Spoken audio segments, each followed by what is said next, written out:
And the national capital will pay between 6 and 8% more for power starting tomorrow. In the latest standoff between power companies and the Delhi government, Chief Minister Arvind Kejriwal talked of being blackmailed after the NTPC warned of all-day electricity outages starting tomorrow in central and east Delhi.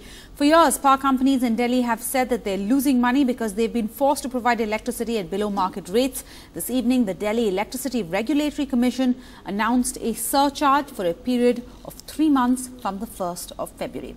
Mr. Kejriwal has accused the 3 private firms that distribute power in Delhi of fudging their accounts to show losses and has asked the National Auditor to inspect their accounts. A student of class 12, Shreya Mathur is days away from her board exams.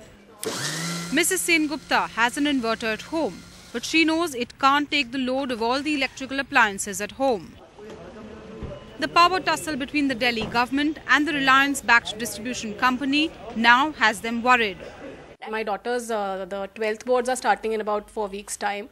So this is definitely going to impact their study schedule. हमने कोई कमी नहीं रखी तो हम क्यों भुगते भाई? In its letter to the Aam Aadmi Party government in Delhi, Reliance has warned of 8 to 10-hour power cuts in East and Central Delhi, saying it's facing a serious fund crunch to buy electricity. Load shedding could hit East and Central Delhi as early as Saturday. BSES Yamuna says it's unable to make payments to NTPC and to NHPC. The DISCOM says banks have withdrawn new funding support.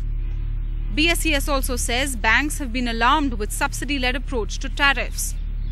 Meanwhile, NTPC has rejected the Delhi government's plea to continue power supply to BSES Yamuna. The Delhi government that's already ordered a CAG audit of private power distribution companies in the capital has hit out at them, accusing them of blackmailing the government. अगर ये ज़्यादा वो करेंगे तो licence cancel करने में सरकार हिचकिचाएगी नहीं. DISCOMs are also playing a game of putting some pressure on the government. Open power play between the distribution company and the government here in the capital could mean the burden could fall on the consumer. In New Delhi with Shweta Rajpal Kohli, Ketki Angre for NDTV.